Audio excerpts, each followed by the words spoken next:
বাংলাদেশের যেখানে আছো first year second year MBBS BDS MPhil anatomy students and the students all over the world who are watching me, তোমাদের সবাইকে অনেক অনেক শুভেচ্ছা ও স্বাগত জানাচ্ছি। আমি ডাক্তার চন্দনা সরকার, সহযোগী অধ্যাপক ও বিভাগীয় প্রধান অ্যানাটমি বিভাগ, শেরেবাংলা মেডিকেল কলেজ বরিশাল, প্রাক্তনী পটুয়াখালী মেডিকেল কলেজ পটুয়াখালী। আমাদের আজকের topic development of the kidney. আমরা আজকে কি পড়ব? Developmental source, process of development and congenital anomalies of the kidney.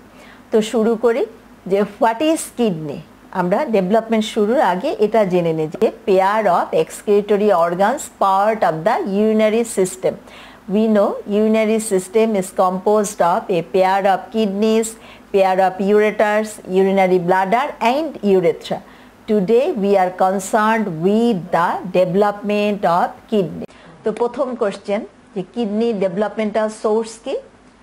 Intermediate mesoderm. দেখো ইন্টারমিডিয়েট মেজোডার্ম থেকে দুইটা সিস্টেম তৈরি হয়, urinary system and genital system. তাহলে আমাদের কিডনি ইউরিনারি সিস্টেমের পার্ট। তাহলে কোন জার্ম লেয়ার থেকে তৈরি হয়? আমাদের উত্তরটা হবে ইন্টারমিডিয়েট মেজোডার্ম। পরের question, what is intermediate mesoderm? We know permanent mesoderm is divisible into 3 parts: paraxial mesoderm, intermediate mesoderm and lateral plate mesoderm. তাহলে kidney develops from intermediate mesoderm. এরপর আমরা কিভাবে বলবো? যে তোমাকে বলা হলো যে এখন বলো কিডনির সোর্স অফ ডেভেলপমেন্ট, এটা তো কোন জার্ম লেয়ার থেকে তৈরি হলো। তখন আমরা বলবো যে kidney is composed of 2 parts: collecting portion and excretory portion. Collecting portion develops from ureteric bud and excretory portion develops from metanephric blastema. এটা কিন্তু আমাদের ভাইবার উত্তর। নাও প্রসেস অফ ডেভেলপমেন্ট, যে কিডনি কখন ডেভেলপ করতে শুরু করে? We know during 3rd to 8th week all the organ primordia begins to develop. যে সমস্ত অর্গানই at the end of the 3rd week and at the beginning of the 4th week develop করতে শুরু করে। 3rd উইকে আমরা জানি যে gastrulation, process of formation of all 3 germ layers. এরপরে কি হয়? জার্ম লেয়ার থেকে তাদের ডিরাইভেটিভ গুলি তৈরি হতে শুরু করে। তাহলে কিডনি কোথা থেকে তৈরি হবে? আমরা বলছি ইন্টারমিডিয়েট মেজোডার্ম। দেখো during development of the kidney it passes through 3 successive stages. The stages are pronephros, mesonephros and metanephros. তাহলে কি বললাম? যে কিডনি 3টা সাকসেসিভ স্টেজ পার করে। কি কি তারা? Pronephros, mesonephros and metanephros. Permanent kidney develops from metanephros. তাহলে এই যে প্রোনেফ্রোজ এটা কি? Vestigial structure, non functional. Mesonephros এরা কাজ করে আর্লি ফিটাল পিরিয়ডে, আর পার্মানেন্ট কিডনি ডেভেলপ করে ফ্রম মেটানেফ্রোজ।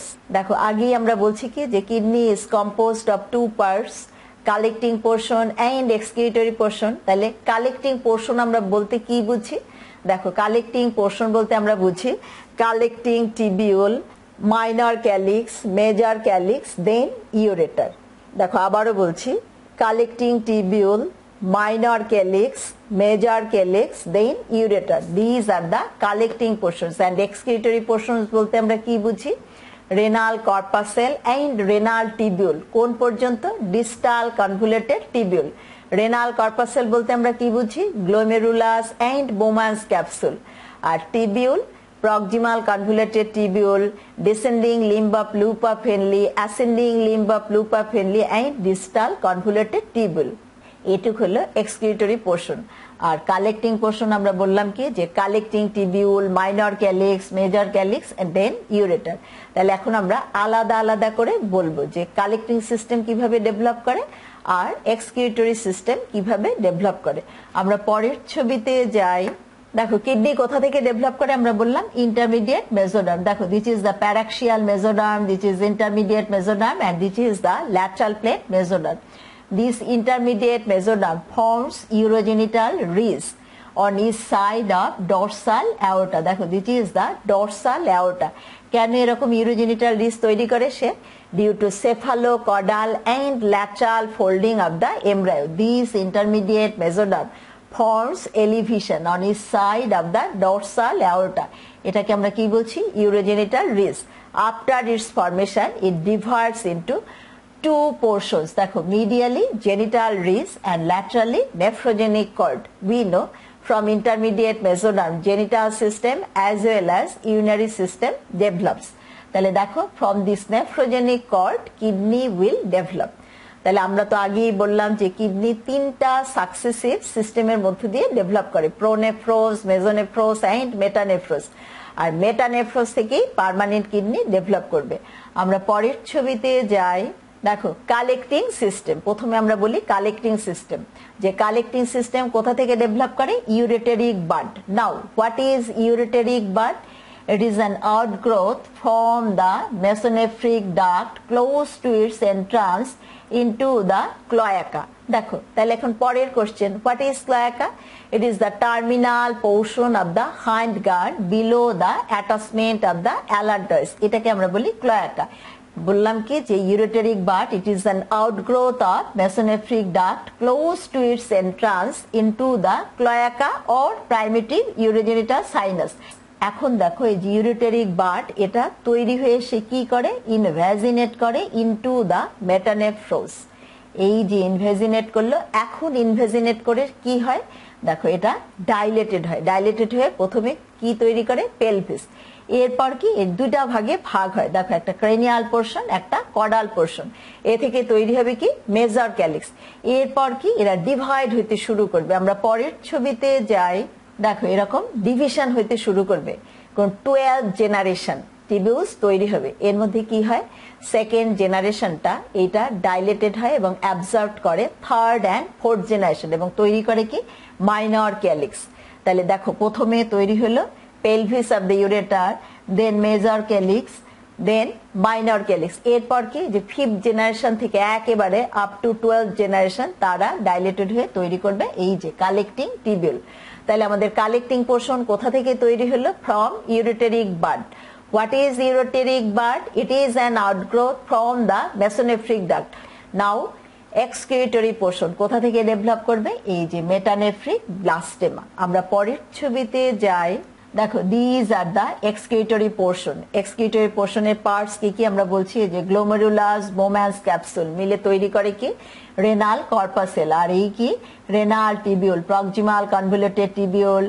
এরপর descending limb of loop of Henle, ascending limb of loop of Henle, then distal convoluted tubule. তাহলে কিভাবে তৈরি হয়? দেখো এই যে আমাদের ইউরেটারিক বাড ইনভ্যাজিনেট করলো মেটানেফ্রিক ব্লাস্টেমার মধ্যে, তখন কি হয়? এই যে মেটানেফ্রিক টিস্যু ক্যাপ তৈরি হয় মেটানেফ্রোজ থেকে under the inductive influence of the collecting টিবিউলস।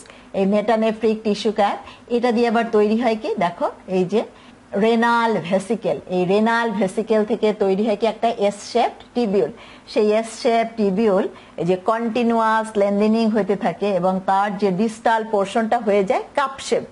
এটা কি আমরা বলি? Bowman's capsule. এবং এর মধ্যে ক্যাপিলারি গ্রো করে, সেটাকে আমরা বলি কি? গ্লোমেরুলাস। এরপর এরকম লেন্থেনিং হয়ে সে proximal convoluted tubule, loop of Henle, distal convoluted tubule তৈরি করে এবং তার সাথে দেখো একটা ওপেন কমিউনিকেশন কালেক্টিং টিবিউলের। তাহলে এই হলো আমাদের এক্সক্রিটরি পোর্শন যেটা ডেভেলপ করে ফ্রম মেটানেফ্রিক ব্লাস্টেমা, আর কালেক্টিং পোর্শন এটা ডেভেলপ করে from ureteric bud. And we know structural and functional unit of the kidney কি? নেফ্রন। তাহলে দেখো এইটুক হলো এক্সক্রিটরি পোর্শন আর এটা হলো কালেক্টিং পোর্শন। তাহলে কিডনি ডেভেলপ করে ইন্টারমিডিয়েট মেসোডার্ম থেকে। ইন্টারমিডিয়েট মেসোডার্ম থেকে তৈরি হয় ইউরোজেনিটাল রিজ, সেইটা আবার ভাগ হয় genital ridge and nephrogenic cord. সেই নেফ্রোজেনিক কর্ড থেকে তৈরি হবে কিডনি। কয়টা সিস্টেম তৈরি হয়? প্রোনেফ্রোস, মেজোনেফ্রোস এন্ড মেটানেফ্রোস। পার্মানেন্ট কিডনি কোথা থেকে ডেভেলপ করবে? মেটানেফ্রোস থেকে। কিডনির কয়টা পার্ট? দুইটা part, collecting portion and excretory portion. Collecting portion develop করবে ইউরেটারিক বার্ড থেকে, আর এক্সক্রিউটরি পোর্শন তৈরি হবে কোথা থেকে? From metanephric blastema under the inductive influence of এই যে কালেক্টিং টিবিউল মেটানেফ্রিক ব্লাস্টেমা থেকে এক্সক্রিউটরি পোর্শন তৈরি হবে। এখন কিডনি কোন রিজিয়নে তৈরি হয়? দেখো পেলভিক রিজিয়নে তৈরি হয়, বাট আলটিমেটলি অ্যাডাল্ট কিডনি কোথায় থাকে? লাম্বার রিজিয়নে। 12 thoracic ভার্টিব্রা থেকে 3rd লাম্বার ভার্টিব্রা পর্যন্ত কিডনির এক্সটেনশন। তাহলে now what are the factors affecting the accent of kidney? Number 1, differential growth of posterior abdominal wall.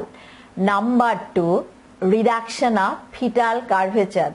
Number 3, too small pelvic cavity. Number 4, continuous lengthening of the ureteric bud. And number 5, better source of nutrition. যে kidney তার better নিউট্রিশনের জন্য সে accent করে towards the abdominal cavity.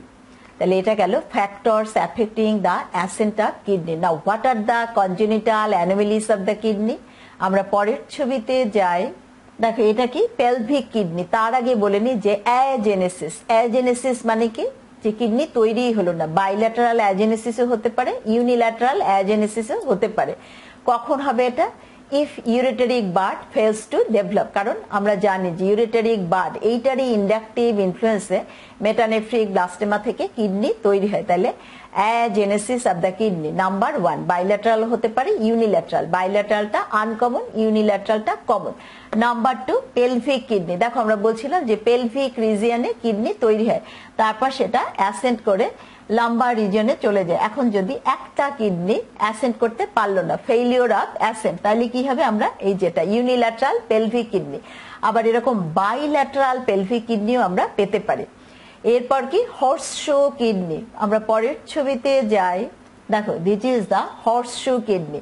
এই যে lower pole, কিডনির lower pole fused হয়ে গেছে, এটাকে বলে হর্সশু কিডনি।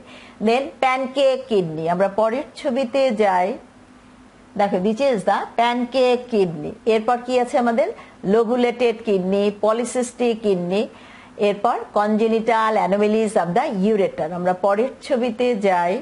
দেখো কিডনির আরো কতগুলা কনজেনিটাল অ্যানোমালি। দেখো এটা হলো কি? Accessory renal artery.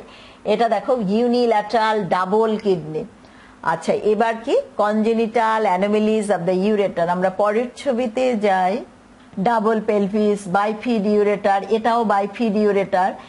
এটা কি? দেখো একটা একটোপিক ওপেনিং, ইউরেথ্রায় একটা ইউরেটার ওপেন করছে ইউরেথ্রার মধ্যে। এটা কি? Megaloureter. এটা post caval ureter. So this is all about the development of the kidney. তোমাদের যদি ভালো লেগে থাকে তোমরা লাইক, শেয়ার, কমেন্ট করো, আমার চ্যানেলটা সাবস্ক্রাইব করো। আর এটা ভালো করে পড়ার জন্য আমার একটা বই আছে, ইজি এমব্রায়োলজি। বইটা তোমরা কালেক্ট করে নিও। বইয়ের জন্য তোমরা আমার সাথে কমিউনিকেট করবে। আমার সেল নাম্বার 01712951685। তোমাদের সাথে আবারও কথা হবে অন্য কোনো টপিক নিয়ে। সে পর্যন্ত তোমরা সবাই ভালো থাকো, সুস্থ থাকো। তোমাদের সবাইকে অনেক অনেক ধন্যবাদ।